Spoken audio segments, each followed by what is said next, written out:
Yeehaw! And welcome back to Podcast Beyond. Beyond. I don't like any of this. I like that intro. I liked it because it had a Western flair.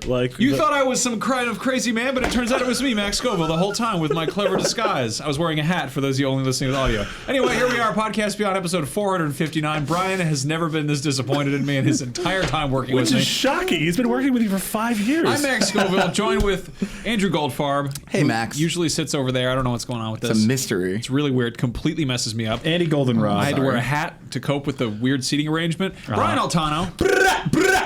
And Marty Sleva. I got demoted. That's why I sit in the chair of shame. Oh, yeah? Yeah. What do you now? Was I in the chair of shame previously? Yeah. Oh, dang. What do you now? Associate, senior, head of feature? Oh, no. I'm titles don't matter here. Got it. All right. Yeah. So yeah, it's it's been a minute since we did like a proper episode. We had like that TGA or the PlayStation Event live show, and there was a PAX panel. Yeah. Yep. I feel like the four of us haven't been on in a long time. No, it feels like it's been. I don't think the last time I was with three of you was 450? 450 with Greg and Colin, and the last time we did an episode in here with the four of us. It was episode 370. We were talking about our predictions for the Order 1886. Wow, I think it's going to be great. Yeah. Anyway, so here we are. It's TGS this week. It's the Tokyo Game Show, and there's lots of great news coming out of it, such as 2 new Vitas in Japan. And so last night was the pre-TGS press conference Sony does every year. You're doing a lot of PowerPoints at people. Yep, that's coming across. Which was on at midnight, right? It started midnight Pacific time, Yeah, so I was 3 a.m. just getting wet drunk at a bar, and you were texting me like, "There's men on stage, and Danganronpa's here," and I'm like, "I'm very drunk right now." Yeah, so aside from the 2 exciting new colors for the PlayStation Vita, Sony's most popular system to date, what came out of this conference? Probably the biggest thing, the 2 biggest things were Kojima got on stage, which we'll talk about in a bit, and talked a little bit about that Stranding, and we'll go into what he said in a little bit. That was sort of the last thing at the end. The only big thing other than that was, a lot of hardware stuff. They kind of very briefly recapped the PlayStation meeting of the PS Pro and our PS4 Pro and the new Slim model.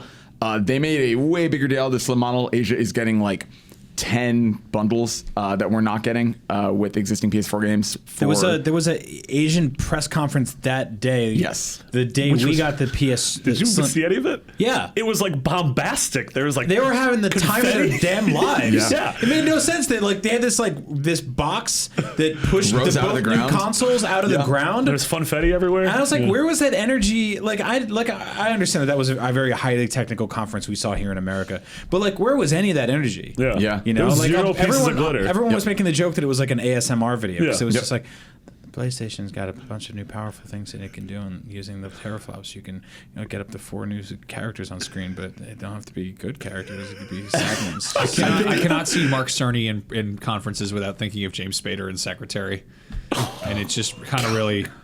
Yeah. All right, Knack is back again in Knack 2. Knack, why don't you put both your hands on the desk? Very good, Knack. Anyway, moving on. At the TGS conference, they did show off the first actual custom, because a lot of those bundles I think there were legit 10. That there was a Battlefield 1, Uncharted 1, a Persona 1. There's a bunch of those. But the first one they've shown that's actually custom branded, which is now also coming to the US and Europe, is a Final Fantasy 15 Lunar Edition. Yeah, it looks really cool. It's got a moon. It's got a big shiny moon on it. The big moon. It lights up. It's got a 15, and it's got a cool 15 the moon on the lights up, side. really? Yeah. The moon lights up? Well, I don't think it lights up. It's like. Why'd you say that? Because it's what's it called when it catches the light? It's not like lenticular, but Mirror shield. Reflective? It's the mirror shield. I mean, like foil, embossed, like foil, sure, yeah, something like that. Chromium edition. Who cares? Fans of the genre will care. They showed that, and then they cut straight into this Vita reveal, which was like what do they call it when the moon hits the pie? Oh, that's amore. But yeah, they cut straight to this trailer that for 1 second, it showed a joystick, and it showed the little Vita, the PlayStation button. For 1 second, I was like, oh my god, are they actually announcing a new Vita? That would have been insane. Yeah, well, I mean, that conference was a little weird. But yeah, they actually just showed 2 more colors in their existing set. Japan already had some really cool colors, only I think 1 or 2 of which we've gotten here. But in addition to that kind of very cool bright blue they've had that came to the US earlier this year, there's now an orange and a silver model that are coming to Japan that are pretty cool looking. Same price, no price cut, nothing exciting. Did they show any Vita software? Yes, they showed, like, we got a new trailer for Danganronpa 3. We found out there's a female protagonist. It's exciting. Shout They out to showed women. a lot of random little shout out to women. Don't shout at them. Yeah, exactly. Don't shout at them. We're just giving them propers. They showed a few. Yeah, I mean, they showed some things that are coming to both, like some smaller titles, and then they talked a lot about Dragon Quest Builders in one segment. Because Square, I mean, it's Square, right? Square is bringing. They already got I Am Setsuna in Japan that we didn't get here on Vita, but then they got Adventures of Mana, which we did get, and then Dragon Quest Builders and World of Final Fantasy are both coming. Either way, they said the word Vita like 100 times, which is pretty amazing. Yeah, I mean, in 2016 at an official Sony press conference. Yeah. The same guys that haven't really had anything to say about Vita for a very long time. Aside from a couple, what was it, like a year ago, we got that weird, like, it's a legacy system quote. Oh yeah, which that wasn't good. Yeah, which That I was think they it's retracted been- immediately. Yeah. We did. I mean, beyond that, there were some cool saddest beyond. There were Neo got a release date in February worldwide. I think Greg and Neo. Colin's last episode was the saddest beyond. And this is Neo, the N-I-H-O. Yeah. NIOH. It's Yeah. like Samurai Dark Souls is the thing we keep calling it. The dude straight up looks like Goth Geralt. Yep. Yeah. We got a release date for Kingdom Hearts 2.8, January. which is in January. Man, both here and Q1 there. is real busy. Yep. Especially with January 24th, otherwise known as Christmas 2. Yeah. Sequel. The Revenge of well, it's Christmas. Christmas Eve too. The Electric Yep. Boogaloo. I've been saying that for years, Max. All right. I don't know. Like a ghost showed up. I don't know. You're being a sourpuss, all right? We also Drink your got tea or whatever's in that weird cup. It's iced coffee. It's chuffy. It's very weak. Maybe that's the that looks problem. like Drink your super bull light. semen or I whatever is in already there. did. I've had a large bolus of bull semen, and it's great. I'm pumped full of taurine. What do you want? Max is drinking a sugar-free Red Bull, which is evidently made from the semen of bulls. Yeah. It is. I've seen Apparently, the if commercial. Gotta cats get don't that get taurine, they sweetness. go blind. That's true. Yeah. Probably the last interesting thing, and I'll shout out about Japanese games, is that we got this weird collection that's it's like a Tecmo All Stars. Yeah, I wanted to talk about this. What is it? It's almost like Smash Brothers, but for like Ninja Gaiden and for Atelier and for Weird. like So a Wait, lot of wait. the. So is this It's the like one the that's- TNA wrestling. I can find you the actual. It's got Bo I Jackson love from it. Tecmo Super Bowl. If I'm not wrong here, this is not. It's not like a Super Smash exactly. It's, No. It's Dynasty Warriors. It's a Muso, It's yeah. it's basically like if you took Hyrule Warriors or Dragon Quest Heroes, but took all of Tecmo Koei's large cast of recognizable characters and Yeah. made them playable. So you've got like Ninja Gaiden characters and Dead or Alive characters and Yep. that guy, whoever that man is. Yeah, there's not. I mean, it's basically there's a thing called Warriors Orochi, which was a bunch of characters from Tecmo games that were mashed up previously. This isn't quite like that. This seems to be more along the lines of like a Dynasty Warriors, like a typical Muso thing. But yeah, we don't know. I mean, they showed an image that it showed Ninja Gaiden, it showed Atelier. It was super quick. It was just the end of Tecmo Koei's little section. When I go to French restaurants to impress girls, I order French? the typical Musso. Being single is very difficult. I think you're doing great. Would you like to go to a French restaurant with me? I'll order your most typical Musso.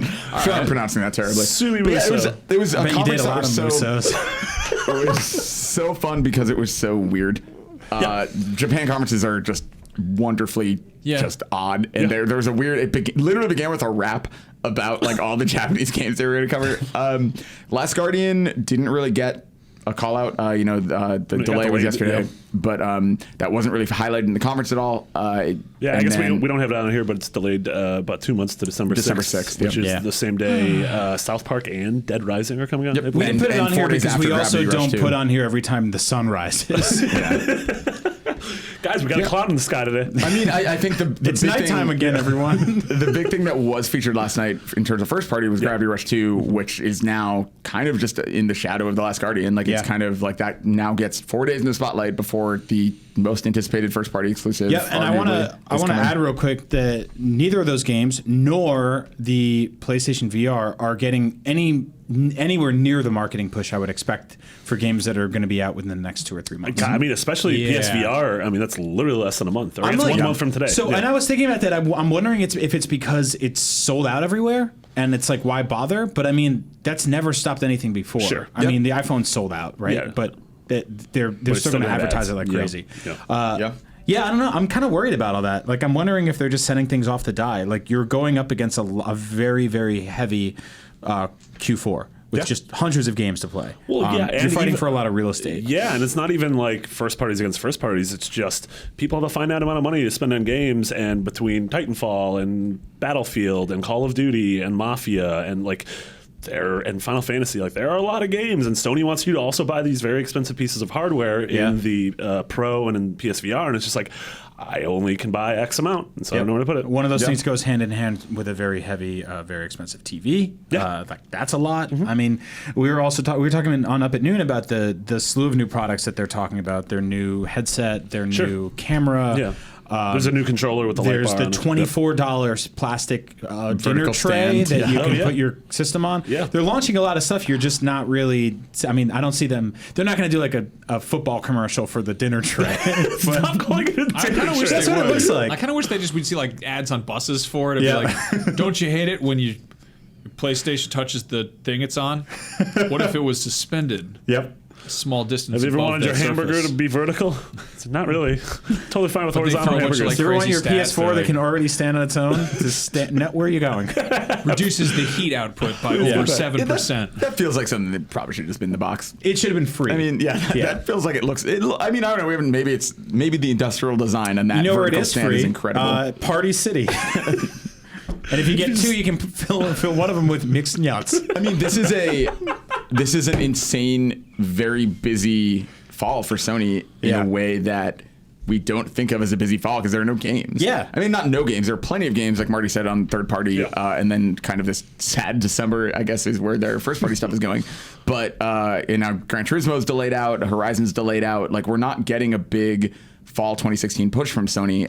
But what we are getting is a whole lot of hardware. I mean, the fact that they're launching VR and the new Slim model and Pro is a lot for them, I guess, and maybe too much in terms of marketing for games and stuff. Like, they're going to have to do one of those things. Like, remember when you were watching Nickelodeon in the 90s and, like, you'd watch a cartoon and then there'd be, like a 30-minute infomercial for, like, an exercise bike? Yeah. They're going to have to do that for their products because they have so much stuff. And I don't think... I think their assumption is that a lot of it has been known for so long that they don't need to talk about it. But PSVR is something you should probably be yelling from the rooftops. This is the new way to play video games, instead of just being like, they'll figure it out. Also, because the amount of money and R&D I imagine they put into it is terrifying. Yep. Well, I mean, I do want to come back to Kojima, but I mean, let's segue. Let's talk about the demo disc that comes with this thing. Like, which I think is probably the smartest thing they've done. So in North America, and I believe in Europe, if you buy a PSVR, you get an 18-game demo disc. Can we run down this list and just talk about what we've played and what it is? Just and we can also talk about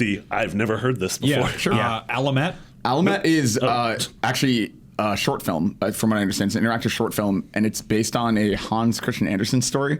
It's supposed to be like, it is the first short film in VR that everybody says is like. So is this a Oscar demo caliber. for a short film, or is this just the short film? It's an interactive film. Like, it's literally in 360 degrees. You can walk around the protagonist. Like, I'm curious if this is literally the entire short film, or if this is a scene from the short film. I have no idea. I would assume it's the full thing, but maybe not. Yeah. It's a weird. I mean, this says demo, right? And the blog post specifically says game a bunch of times. Yeah. But it's kind of, you get into that word experience, that means a couple of different things. Then there's Battlezone, which is, of course, that's like a classic Atari tank game. Yeah, old tank game. Yeah, It's like Tron style. Yeah, Battlezone. You shoot tanks with your head. Yeah. Whatever. Drive Club VR. This looked really cool. I've played this in VR before. Yeah. That's gonna be one of those ones that, like, I love this because this is the return of the demo disc. Yes. Like, there's some of my favorite games I would say are demo discs. Yeah. Yep. Like, I had a broken ass like PlayStation Magazine demo of Thrasher Skate and Destroy, where you could fly through walls and like get stuck in voids, and it was like that was an unfinished demo of a level, but it was they like, just put it out. Yeah. I had the Fight Night and the Burnout demos around the Xbox 360 launch, where I played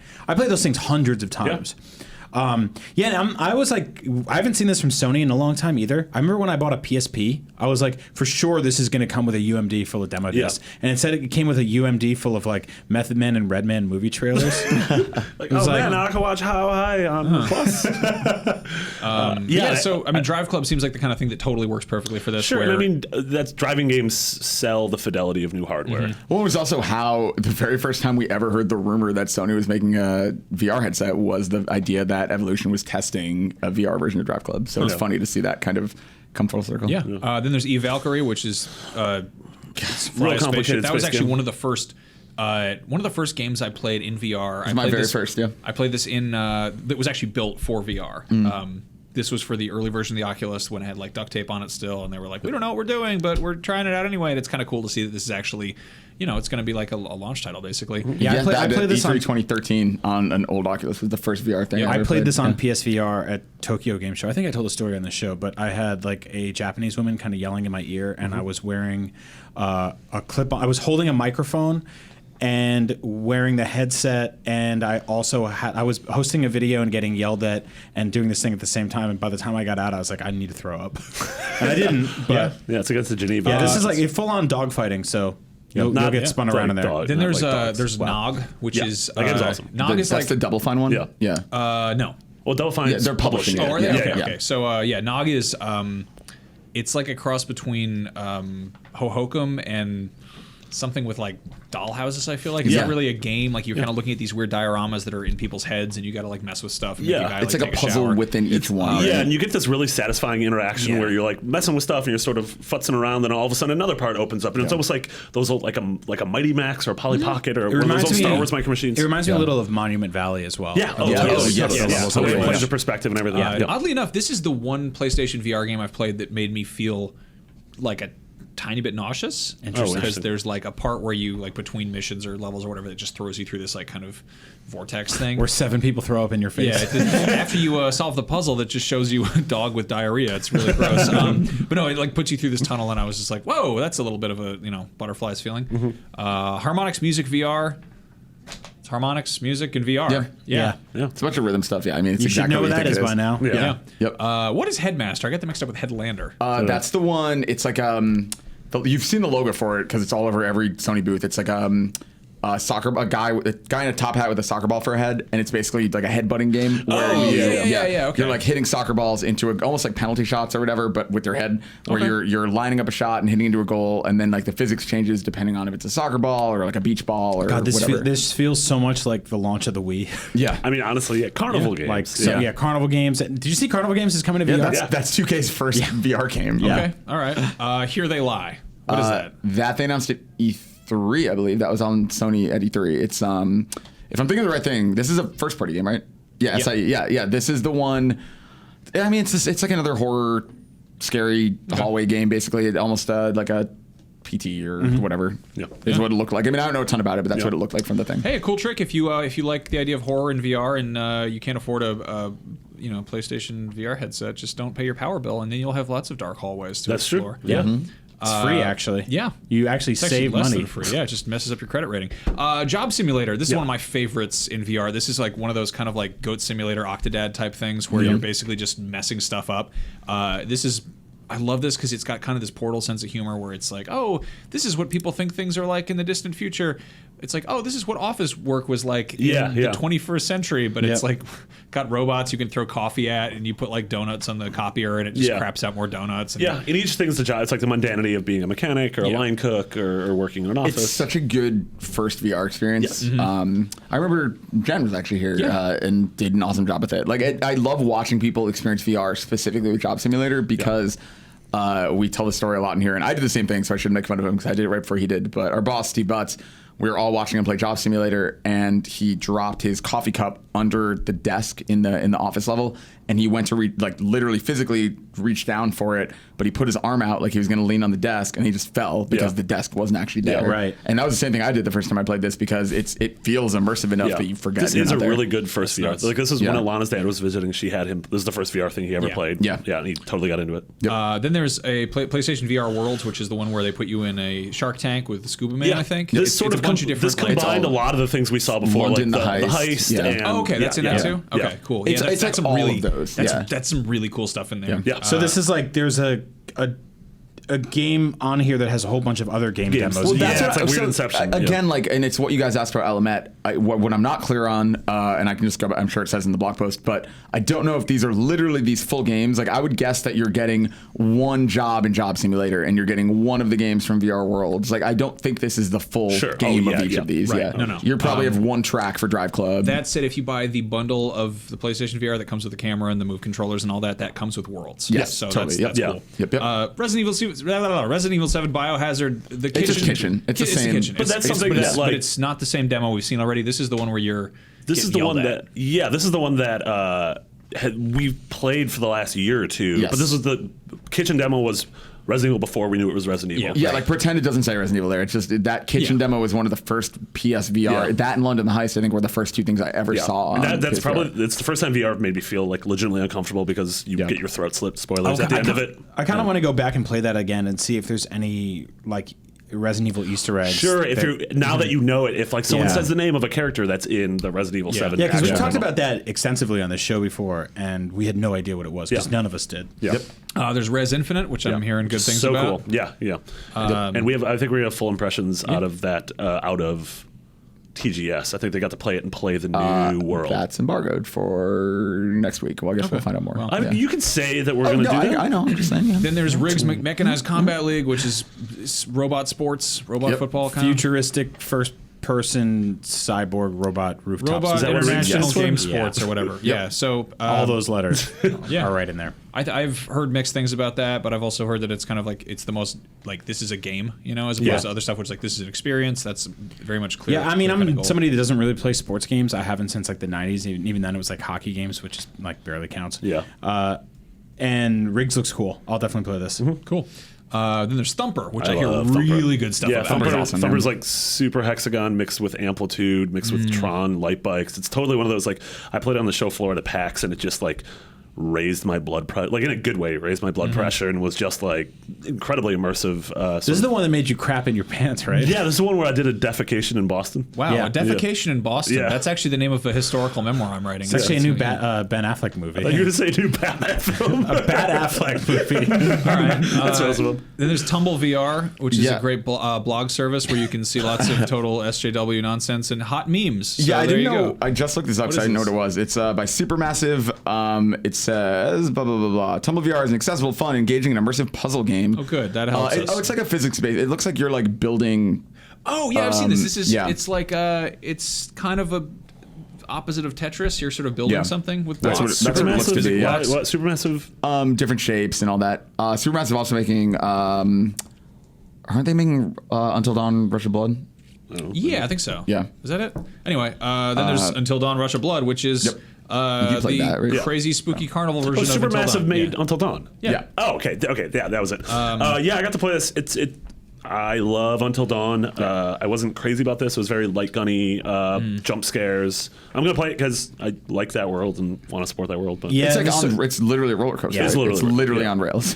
This feels like it's like, hey, we have a popular license. Start putting it on other things. I'm Sure. like, Yeah. I wish that didn't happen. Wayward Sky is really cool. I played a bit of this at the PSVR reveal, and it's like The plane one. no, it's like a puzzle game. It's a kind of almost isometric, but I mean a little bit wiggle room because you're moving the camera with your head. But you're controlling a person walking around. If you're the kind of person who's kind of like wary of more in your face VR stuff, even though it's on your face, this is kind of cool because it really just it's not super VR heavy. It's just like you're using your head to control the camera. Yeah. And it's it seems like a neat little puzzle. I like game. that. Yeah. Interesting. Then there's Within. What is that? I forgot. Within developed by Within. So I'm looking at it right now. Within does not look like a game. It looks like it is a platform for watching movies and stuff. So like if I'm looking at the right thing, this is a VR movie watching thing where you can they showed watch that off. the Mr. Robot virtual reality experience, and you can watch a bunch of short films. You can watch. kinda cool. This Yeah. is going to be cool. Which I believe was that in the last episode of Mr. Robot? I noticed this thing. They did this weird pan around the room, and I'm like, oh, this has to have some sort of connection to VR. Oh, That's interesting. going to be Yeah, the dude. coolest thing, I think, is when I think it's going to be like having Vivo or YouTube or whatever. Like this is For going to be VR things? This is going to be like a platform in itself. I That's think. really cool. Yeah, That's it looks really cool. It looks like it's like Elliot's apartment. Yeah. and then So the this, Pax is, William. this is a really cool list of stuff, and this doesn't even include stuff like Arkham VR, the Final Fantasy VR, the Battlefront VR, Yeah. Yep. Super Tomb Raider, Hypercube, Tomb yeah. Raider. Yep. So, I mean, looking at this, finally just seeing it listed, like, that's a pretty good launch lineup for a piece of hardware. Yeah, and I mean, I think right alone that these are all playable demos right out the box in an era where we don't really get game demos much anymore at all. Yeah. Is pretty cool. Yeah, Demos are a pain in the ass to make, and I Yeah. understand why they've gone away. Yeah. Because you are inundated with so much more exposure to a game now than you ever were before. Yeah. But still, like nothing counts like actually trying it yourself. So And this doesn't include. Isn't Playroom also included on every unit itself? Yeah. So I mean, Yes. you have a lot to do just by having a PSVR. Also, like I do love that. And I keep feeling this like you think that you look at VR, it looks like a thing you put on your face and you isolate yourself from everybody. But I can just for some reason picture so many people being like, it's like getting a new console back when that was something that didn't happen to everybody. You know, like you call up your friends and they're like, you got to see this. This is so cool. And then your friend gets to try all these stupid demos, and I feel like maybe Sony's banking on that. Like they and sold it's also a lot of like pre-orders. this is easy. You can bring your PSVR is gonna be easy to pack up, and you bring that and a demo disc over to someone's house who has a PS4, and they could just try it out firsthand. Yeah, and the PlayStation Eye and the breakout box and the Move controllers. And it's not. I The forgot picture about of this. it, it's just like they marketed the Wii, where you're like, oh, look at that. It's just like it's a little rectangle. And a giant power brick it's- and that. People still did it. Yeah. Well, yeah. I mean, I think it was different to bring controllers over to somebody's house. The PSVR is a kind of You bulky, come here and see it. tethered. I'm not coming to you. Yeah, there's a like actually look at what's inside this box. It's not so much just like, hey, it's a football helmet and you can bring it anywhere and it's magical. Like I'm getting one of these things and I'm a little worried about like just how much of a rat's nest it's going to turn my apartment into. Just get like a large bust a of large rat. large bust live of in a the nest. famous rat to put that hat on. The rat's hat. Yeah, That's like where Rizzo. you keep that PSVR. Yeah. Yeah, I actually didn't even think about that. Like, where do you put this thing when you're not just shut I through mean, in a drawer? you have to buy a mannequin head. You have to buy a scary mannequin head to put it on. I guess so. Yeah, we one, have of a those, one of those official Resident Evil 7 mannequins that moves whenever yeah. you You look, can- not you look can I'll down. just get an adult woman blow up doll. Adult woman. I'm glad it's an adult woman, I guess. Do you want to circle back to Death Stranding? Kojima? Yeah, Kojima? yeah. I didn't mean to just gloss over that, but that. No, Yeah. you glossed over Hideous Kojima. Oh, Don't say that. That's an awful thing to What? say. Hideous Kojima? I think he's very handsome. Yeah. If you- Okay. if you All right. expect me So to Death apologize, I'm not Stranding. gonna. Last we heard about Death Stranding is we have no idea what Death Stranding is. They hadn't picked an engine yet. Yeah. We know that it's going to be sort of an action title. Yep. Yeah. We got the Kojima's- naked yeah. baby video at E3, and then we saw some of his prototype toys at Comic-Con. Roman It Reedus seems and like the disappearing fetus or Yep. whatever. he tweeted a picture with Guillermo del Toro yesterday, which was interesting. Guillermo del Toro is also one of the things he showed last night was when he was explaining the idea of co-op was a 4-player co-op thing with 4 little cartoon men. One of them is clearly Norman Reedus, and one of them is clearly Guillermo del Toro. And one of them's clearly Mads Mikkelsen. Really? The guy on the Maybe. right? I don't know if we can say clearly, Do you but know all a those lot of guys go people to are- the same gym? All right.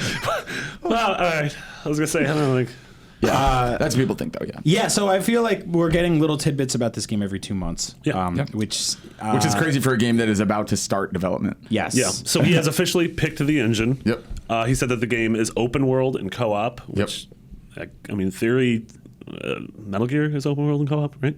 No. It's open world. Yeah, it's I mean, a co-op. 5. Is the online stuff not co-op? No. I I mean, I guess not the core game. The online Yeah. stuff isn't really open world exactly. It's just Yeah. large arenas. Yeah. Yeah, sort of. Yeah.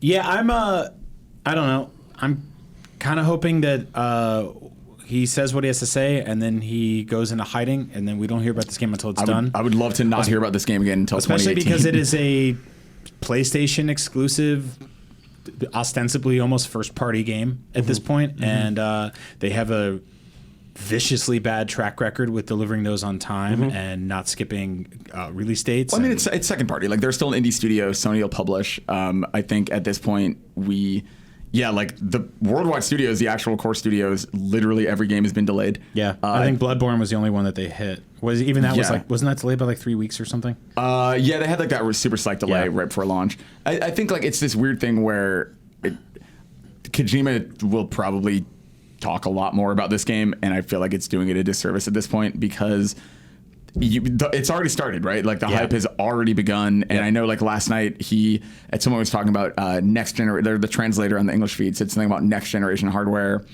which is probably just a translation because he was saying, oh, the hardware is really powerful. Yeah. And everybody immediately was like, oh, it's going to be on PS5 because it's probably not until 2019, and it like maybe This sucks because yeah, exactly. I find Kojima to be an immensely fascinating guy. Sure. Interesting, funny, introspective, does really like tweets pictures of spaghetti. Yeah. You know, like a weird guy, and I love him, and I I don't know love to why hear that him. wasn't the first thing you said you I liked should have about started with that. I love hearing him talk. I love seeing what he's working on. I don't love knowing about a game that's in the works for 5.5 years before Yeah. we actually get to play it, and that's before it's even been shown off like as playable, and before it even gets its first release date, which they inevitably won't be able to hit. I mean, look at something I like Last Guardian. Like they've been just fudging with that game for so long that by the time it's done, it's like what 9, 10 to 50,000 years in development. I also wonder about Kojima and his focus, because like it's funny you mentioned Bloodborne, which is like that similar like separate developer publishing via Sony, but obviously From is also making they made Dark Souls 3, which like Miyazaki also was directing, and like I wonder if Kojima will sort of get Project ADD after a certain point and attach himself to something else, or if this is a one project studio for this time. Like I think it's really interesting to see what the future looks like for him, because he spent a long time obviously with Konami on Metal Gear, but don't forget, if the Konami breakup hadn't happened, what would the Metal Gear universe have looked like while he was working on Silent Hills? Like we've never had to see him really focus on like two big projects before. Well, you look at someone like KJ Inafune, who shipped Mighty Number 9 and Recore within the span of what, 2 or 3 months, and one of them was in the 5s. One's it's hovering around the high 6s, low 7s on Metacritic right now, and neither of them are like astronomically bad games, but also sometimes it's nice to just focus on one thing. Also, there's no way that he was as hands-on as like someone like Kojima is. You know, I don't like, think so either. Yeah, I mean, he straight up said, "I'm more of a businessman." And I think Kojima's the kind of guy that's going to come in and say, "I have ideas for this," let alone I'm going to, sort of commandeer the entire development process of this game. But I think you're right that after like 5 or 6 years, you're going to be like, "I want to do more than just this." You're going to start putting your hands in other pots, and all of a sudden you're making 3 games at the same time, and none of them have a release date. None of them have screenshots. Yeah, and it's like it's interesting because Sony is very. God, I say interesting so much, and I catch myself doing it. It's just the worst. So I'm sorry. I'm sorry to the guy who comments on YouTube every week and says that I say interesting too much. I'm still gonna say like and a lot though. I called out for saying like and weird. So yeah, you know, I do it that happens. too. But I really wonder, like, Sony is such a hands-off publisher with their first parties, which I think is why you see something like, I mean, maybe not even hands-off, but they give their creative teams a lot of freedom, which is why you see Sony Bend not announcing a game for 4 years, and why you see, something like The Last Guardian taking as long as it is. This feels like the worst thing to say as somebody who like went to art school and makes things for a living, but maybe they should be a little more hands-on. Yeah. Like maybe they should have someone that comes in once every 6 months, like, hey, how's it going? Oh, yeah, that camera's not good. Fix it. Or, hey, how about instead of taking 9 years to make this game, or 7 years, or 5 years, you take 4, and after 4, we just put it out. I know there's that whole like a good game is bad and delayed for the Miyamoto quote I get wrong every time. But like I feel like we're already heading into territory where we're hearing too much about this game before it's even really a thing or has a release date, and it's inevitably, just like No Man's Sky and The Last Guardian and everything else, it's inevitably setting ourselves up for putting this game at astronomical hype and being inevitably disappointed. Okay, So, now one thing I would be okay with if Kojima does want to surface and talk about stuff is if he just talked about his process with development without being like, here's the story, here's what's happening, here's what you can do. That I being like. Full-on marketing spiel. And I think some of my favorite stuff that we learned about the Phantom Pain ahead of time was when it was called Project Ogre. Yeah. And it was just like this talk from GDC where he's like, we built a new engine, it's called the Fox engine. Which of these pictures is a photograph? And you're like, why is that a horse in a conference room? Yeah. How'd you get that in there and take that photograph? So I like that, but like you said, like that's a GDC talk, right? Like that's a pretty, and I that's the kind of stuff I want to see from him in lieu of like, hey, guess what we did? Him actually getting on stage at press conferences. Exactly. Yeah. And that's the difference. Like if he's gonna do like that's perfect. Or even a PlayStation blog post if they want to make it more public, like where he can talk about like, hey, I mentioned we chose our engine. Like if you're a tech nerd, here's what goes into that. Yeah, after he left Kojima, didn't he or Konami? Didn't he start a YouTube channel? Like, didn't he announce his departure with a YouTube channel? His YouTube channel. I don't know if that's where he announced it, but I know that that's where he talked about like his favorite movies of the year, and he talks about like traveling, and it's like a really. It's such a cool. He has a spaghetti podcast. Yeah. I mean, but basically, like that's why I love that channel because it's not him talking about games. It's him talking about like The Force Awakens. Like it's like such a cool, like much like his Twitter. It's a cool look at him personally.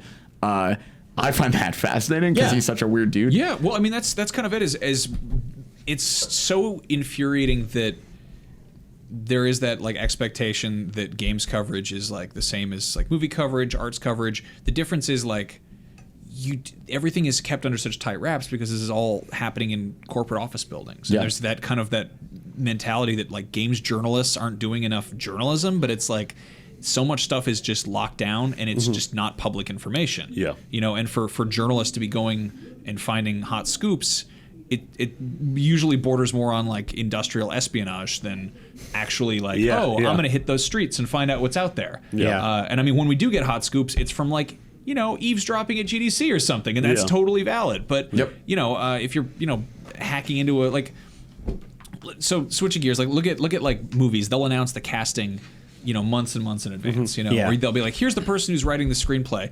If Kojima wants to take game development in that direction more, I'd be kind of super down with that. Yeah, but you can't. There's so many more variables involved. Yeah. Like you instead, like when you go, hey, this is when we have to have our script locked. This is when principal photography's done. This is when production's happening. This is when post production's happening. This is the release cycle. This is the DVD extras we're doing and stuff like that. All of that usually happens within 2 years, 2.5, 3 years sometimes. Sure. Like from the time where someone's like, we acquired the IP rights to the Dark Tower, to I'm sitting in a theater watching the Dark Tower, to I'm watching the Dark Tower at home on Blu-ray with the special features, is usually not more than 2 or 3 years.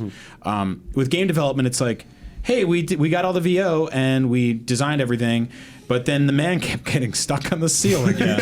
So we had to take 6 months. That's like my favorite stuff, though, is the things that don't work. Like, I remember hearing a story about, I think it was like a weird error with like some harmonics game where they found out that like if you plugged in the controller, if you unplugged the controller, it would like reset your file. It was something that doesn't make any sense. And you're like, how did that happen? And like, you know, hearing somebody who's made a bunch of games talk about that stuff or just give an insight to it, that would be really cool. Yeah, I think another interesting thing is that like the publisher of a movie never goes, hey, add multiplayer. You know, like you add an extra mode for 6 months to add replay value. I don't think that's true at all. I think that absolutely happens. That's Batman versus Superman. That is every big studio stepping in and having gigantic notes for their big tentpole franchises. So I think that happen when you see you it gotta happen. show the girl's butt more. When you see it happen with Marvel movies, I think you have a lot of like directors come on who are fully aware that's going to happen before it comes in. Like these auteurs who kind of are like, well, and when you don't, you get Edgar Wright leaving. You get Joss Whedon never wanting to direct another one because those guys don't want. I also like the idea that Batman vs Superman is tacked on multiplayer.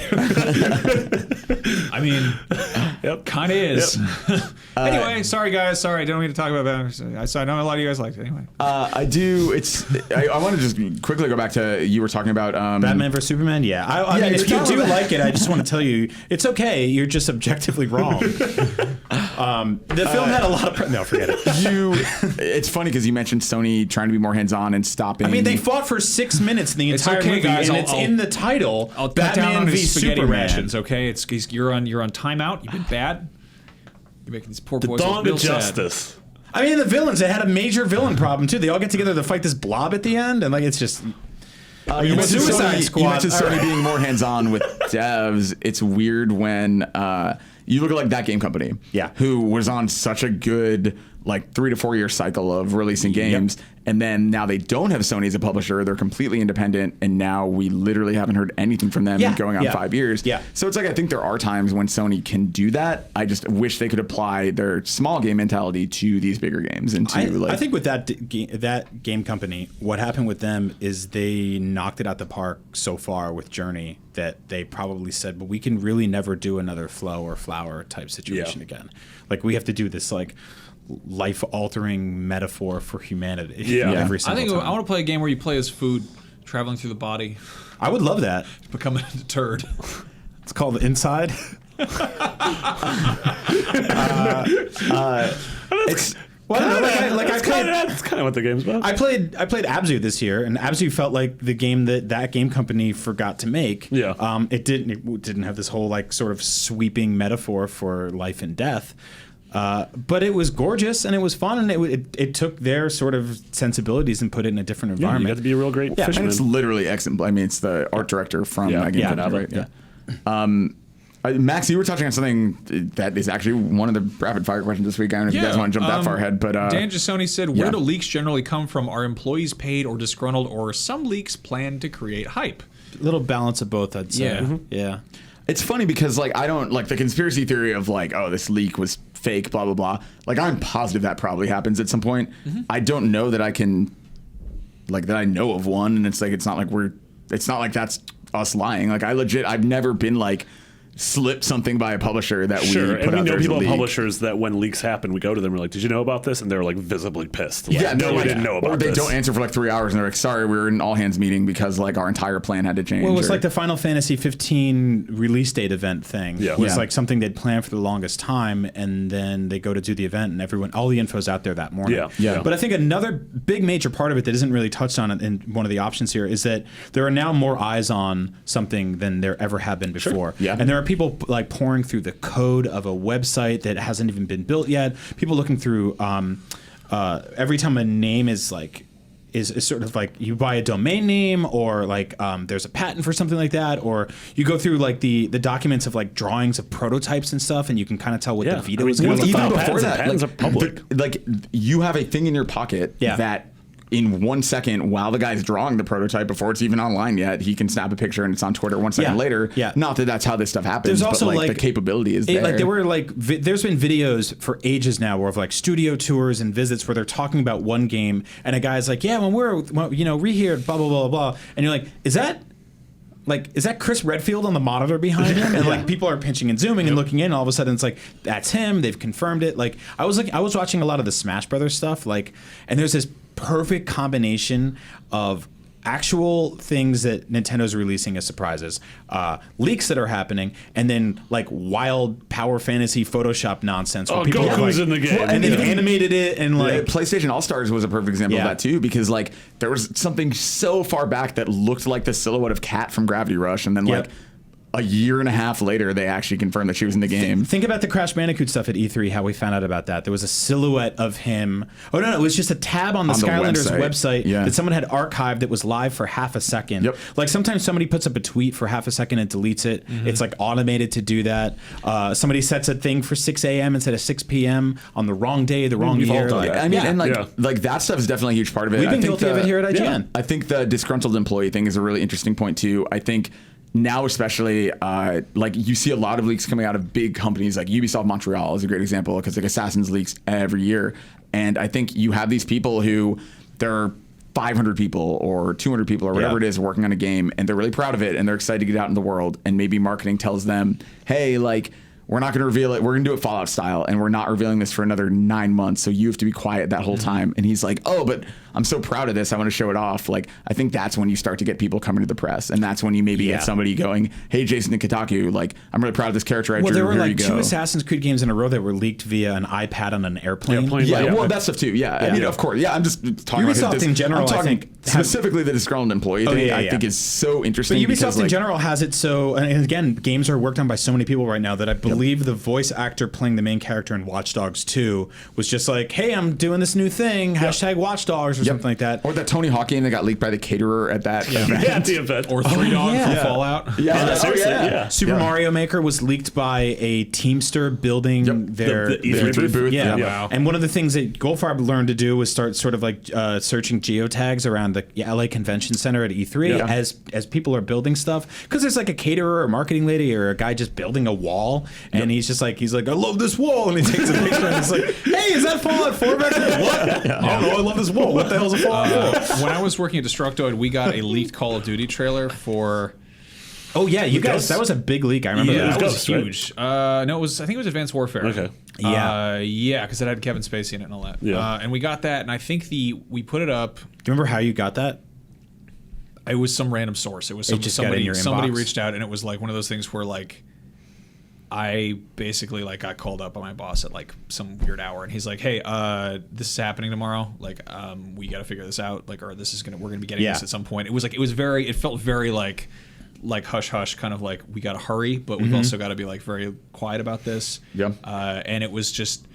I think the second we got it up, it was like flagged and taken down like super duper Yeah. fast. But it was already out there. You So know, that's why kind of- I was stunned at the Super Mario Run Miyamoto reveal announcement thing at the iPhone 7 thing, because Nintendo and Apple have back-to-back been sort of the two most leaked companies in the last few years, and the fact that it's a miracle when a mean, game that- of that size. Look at Sony; like every single thing they've wanted to do this year has been leaked. I mean, also Well, look at even E3.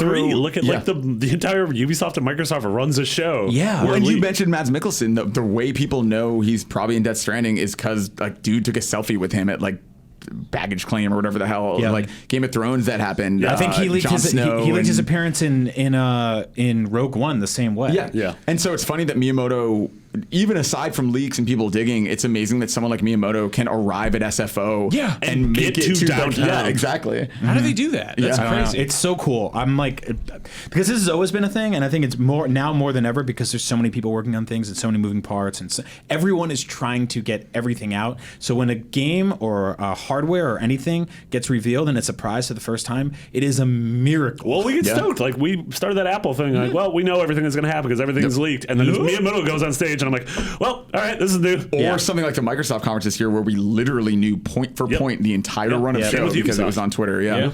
Yeah. That was an awesome question, by the way. Good call, So, Dan. speaking of Ubisoft, we got an announcement of Assassin's Creed Ezio Collection hitting PS4. That's AC2, Brotherhood, and Revelations. All the campaigns and expansions, but no multiplayer with improved graphics. It's happening on November 15th. That's also coming to Xbox One. Yeah. If you care, This year's traitor. AC game, which is funny. Yeah, I mean that's That's true. And the movie, I guess. Yeah. Which again, funny. This is another thing that's leaked a couple months ago. Like I think via like an Amazon the listing. first Assassin's Creed game isn't in here.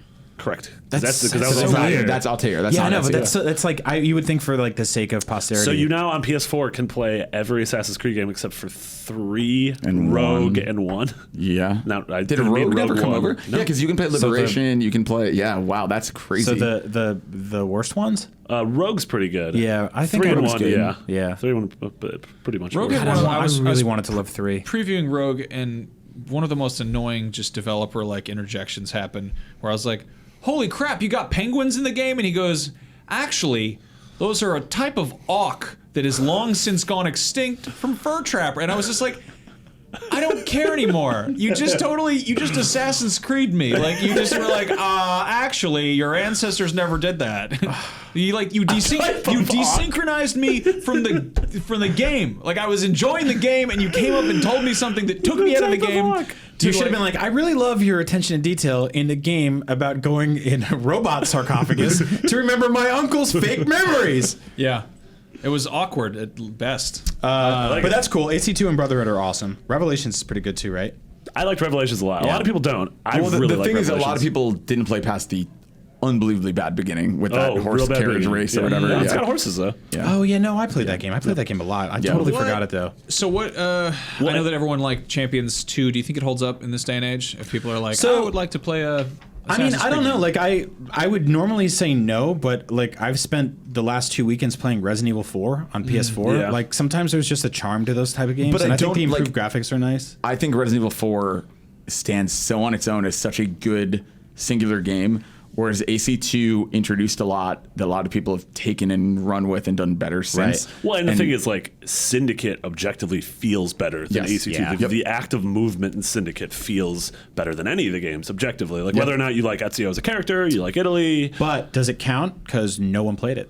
I played it. I played it too. Two of us it played honestly it. might be I might like it as much I would love as to 2 see or that better. as a box quote. I played it. Marty Sleva, IGN.com. And then in the smaller font, I also played it. It's actually on the back. It's by like the engine. But yeah, before we move on to Rapid Fire, also speaking of collections, this week we have the BioShock collection that came out, which we'll have a full review up.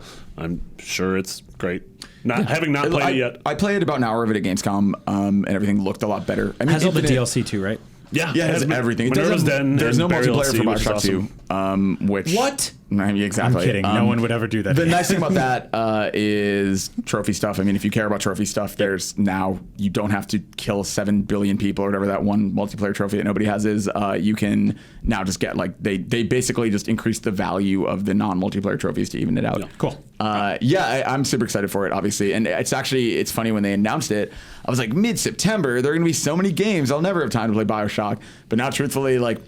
Last Guardian's not in October. Final Fantasy's not in September. Yeah. Like, I suddenly do have time to play 3 really long games. Go Fab. We got a rapid fire question I want to throw your way right now. You specifically, because this is just for you. Yell at him. Jorge Pal or George Paul says favorite BioShock moment. Oh my God. I mean, like, Keep it light on spoilers. It has to be. Well, okay, then to keep it super light on spoilers. No matter what, having gone in completely blind, having seen a little bit of preview coverage, playing the first game, the iconic BioShock thing that happens in BioShock 1, like the most famous BioShock moment, is still on top for me. Yeah. Like, as cliche and trite of an answer as that is, like, Yep. that is the moment when I think that franchise became what it is. Yeah. So. Yeah. There's a, Part I mean, where there's a you lot. see the fish.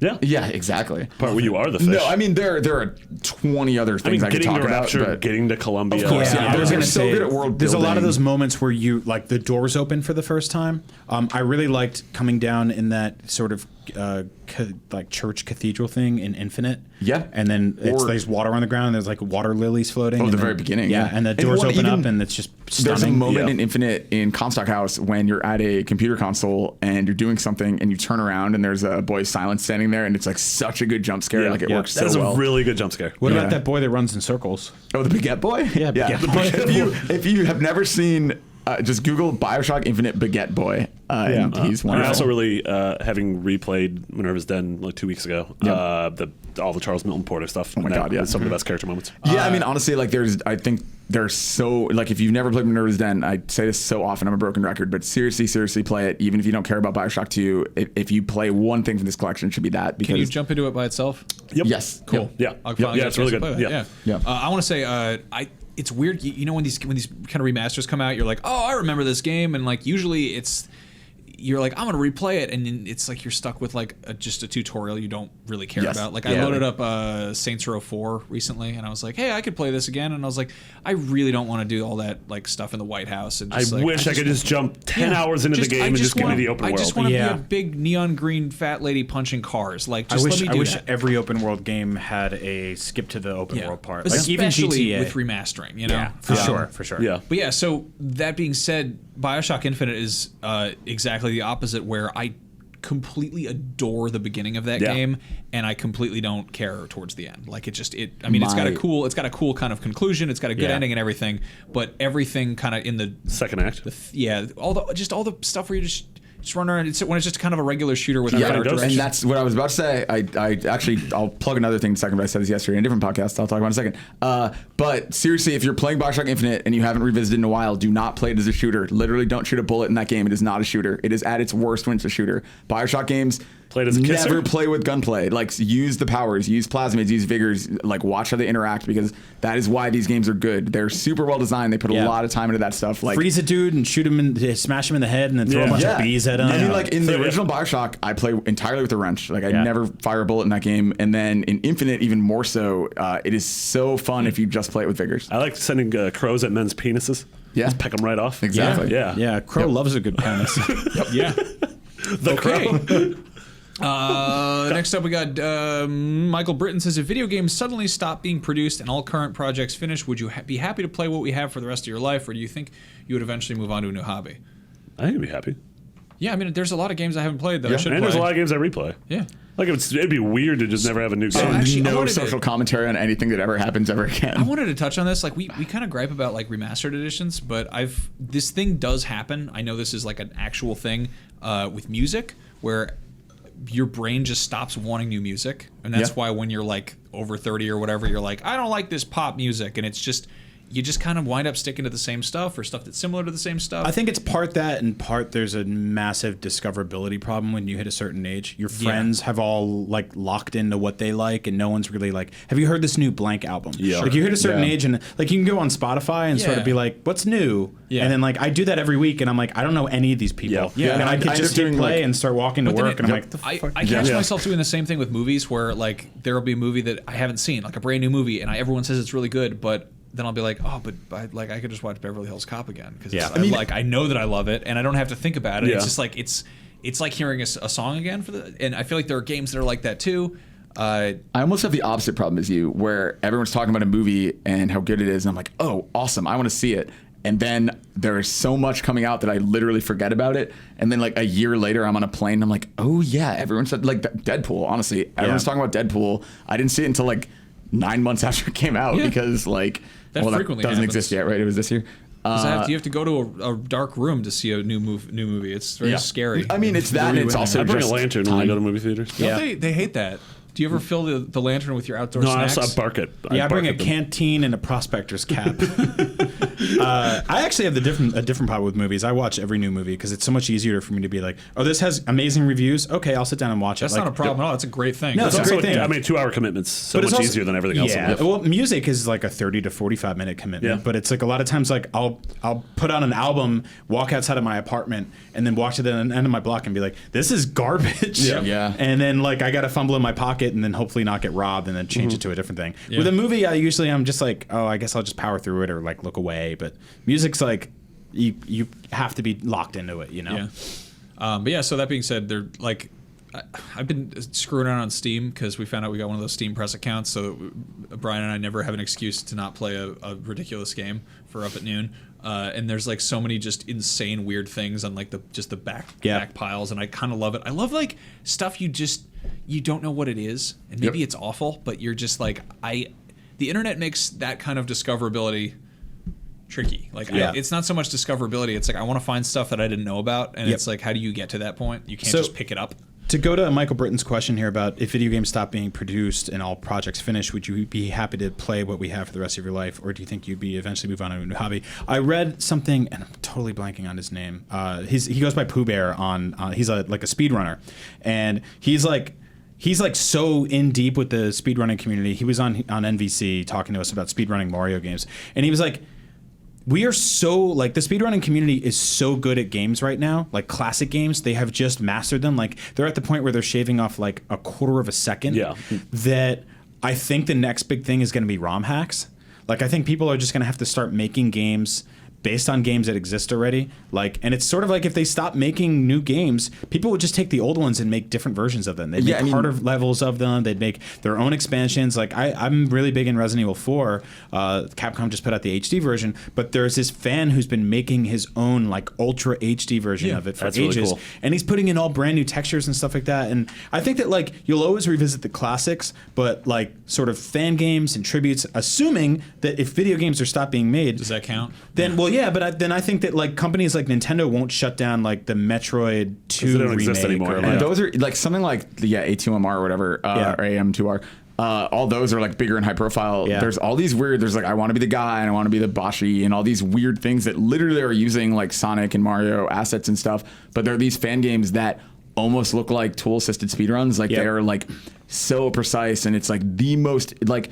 Even more so than like the craziest Mario Maker stage or whatever. It is like the most precise, insane platforming because they like so many people have optimized speedrunning games that there isn't anything left to do. Like if you're the best Super Mario Brothers player and you have the speedrun, like if you have the world record, like what do you do other than move on to some of that Well, it's stuff? sort of like there's a big resurgence in vinyl right now, but when I started collecting vinyl in like the mid to late 90s, like it was kind of dead outside of like hip hop because people DJ'd with it.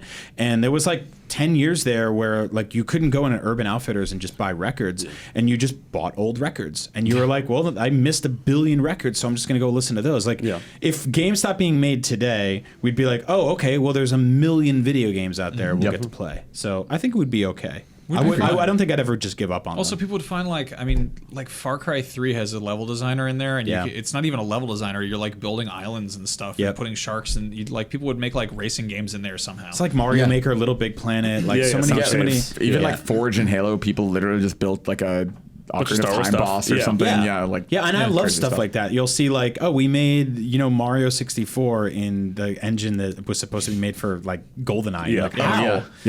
Or like those Unreal remakes of Ocarina of Time and stuff. Let's switch lanes real quick. This is kind of a sad one. Caleb Perkle says, best game to play after a rough breakup. You mentioned Saints Row 4 before. I think that's the one it was either 3 or 4. Yeah, I played after a very bad breakup. So I would suggest an open world game with just a lot to do and a lot to keep you busy and a lot to distract you from the miserable, horrible world that is inside your brain and out. Yeah, 2 years ago when I got out of my last relationship, it was just I was working here, and I was immediately on the Sunset Overdrive review, and I had to play it like it was one of those, we got it on a Thursday and embargo's on a Tuesday, and so I literally just like poured myself into that, and it was awesome. Like, I adored that game. And it probably for a lot of the same reasons Saints Row is. It's a big, colorful, silly, funny open world game.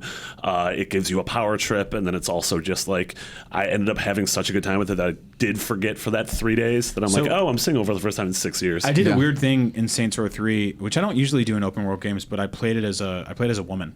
And so did I. I love doing that in games in general because to me, video games are escapism, and to be someone I'm not, like a robot or a dinosaur, it's always fun. I'm not a woman, not to put a robot and a dinosaur and a woman on the same level, but either way, it's escapism, right? It's something I'm not, and I got to play as this badass woman who was like saving the world and walking around and like beating up gangs and stuff like that. And I was like, you know what? Not all women are as awful as my ex. And it was nice. Like, it was a sort of nice reminder that, like, there's some good in the world, even if it's fake. Weirdly, not Origins, but the 3 Arkham games, Arkham Asylum, City, and Night, fell perfectly within, like, 3 or 4 months after my last 3 major breakups, which is really weird. So, like, those games have, like, a really weird... It's like a really weird mental spot in my brain when I think of those games. I was going to say, because you're not currently dating anybody. That's right. So I have to date someone before Arkham VR. If they announce a new Batman game, like a full official Arkham game, I'm going to be like, cool, they're making, oh no! We've got to stop that game. That means you're going to get a new girlfriend and break up with her before the game. Before the next Batman game? All right, deal. Is it that you have breakups, or is it just you really want to play Batman games? I'm sorry, this isn't Batman's alone and so before the Arkham collection comes out, do you want to have 3 terrible one-night stands? And I don't mean with me, just in general. One of them could be with you. And a robot. Also, I totally forgot about this because I didn't remember until I brought in and captured. I feel like if you go back and watch my Sunset Overdrive review, someone pointed out to me, You're crying? sobbing. No, walked by and was like, hey, you know that character you created in the game? That's just your ex. I'm like, ooh, that's not great. That's not great. I was going to say Postal 2. I was trying to think of the last serious breakup I had, and Postal 2 is a game where you can smoke crack and then piss into your own mouth until you vomit, and then other people you vomit on will start vomiting, and you can also for a relationship. You can also like light an elephant on fire, it'll trample a marching band, but if you're like in that sort of man, I hate everything kind of state, it's just like, it's a good kind of like good way to burn. I mean, Saints Row kind of scratches that itch too. This room's really spicy. So I think it's kind of a stinky room. I think so play some open world games, play something fun and lighthearted. I don't think you need anything miserable and morose. No. And that makes it worse, honestly. Like I feel like it also makes it worse when you're trying to watch like super bright, happy things too, though. Like I think. Actually, I really liked Persona 4 Golden as well, and I know Mitch has written about that, I believe. Dude, I saw that first Muppet movie from like 5 years ago or 6 years ago, whatever it was. Muppets. Wait, the one with Jason Segel? Muppets Reloaded? Yeah, Muppets Reloaded. The Anna Muppets. Muppets Origins. And it was like so saccharine and soppy and just happy, and I was like I hate everything about this because I was like I wanted to go into something really positive and happy after just being in a bad mood, and it didn't work at all. So I guess find that balance between something that's just like not miserable and morose, but isn't just the happiest thing in the world. Really quick, there's an awesome thing on the site that you can find that Lucy O'Brien wrote about playing Hearthstone to get over a breakup, which is really good. I love that piece. Or go to a bar and play those like what's difference in the picture games with the naked women. Yeah. Yeah, good tip. Yeah. I want to start reviewing games at I think bars. you should. I think it's a great idea. Yeah. I was gonna say on planes. Another game to play at the bar is does anyone see me? How about you? Do you see me? I was gonna say Max Payne 3. Max Payne 3 is a good game for just anything that ails you. Yeah. I played that game after getting really bad food poisoning, and that whole game is like Max Payne is like, I need these pills more than they do. Oh, why am I Brazil? You're just like this horrible man. At least I'm not him. Yeah. But like, I mean, that totally works with a breakup too. You're just like, he's just this tragic mess of a person. Yeah. So if you're depressed, you're going through a breakup, if you got really, really bad diarrhea, Max Payne 3 is a good game. Yeah. I mean, if I have really bad diarrhea, I'm probably not playing a game. I'm probably playing a handheld. You know, play after you're keeping your stuff down. Remote play, everybody. Don't keep the stuff down. Play the first Super Mario Brothers, but every time they're like, your princess is in another castle, just pretend that's the end of the game. I mean, that's what Braid is. Yeah. Kelton Jennings says, what's your favorite video game villain? I think do you we're have gonna one? get kicked out by esports very soon. I like Voss. Well, this will be last. Ooh, I like Voss. You want to save these for next week?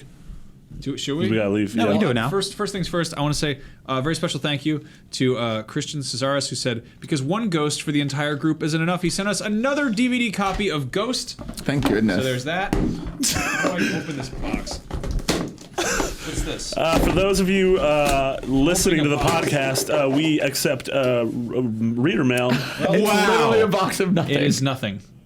Oh my is God. incredible. For the person who has nothing, it's nothing. A little bubble of nothing. It's from a company called J, and Let's it's just say this one. This one looks nice. Okay. it's a little ball of nothing. That was from, who was that from? No one. Amazon.com. Nothing from no one. No, it was Podcast Beyond, care of IGN. That's us.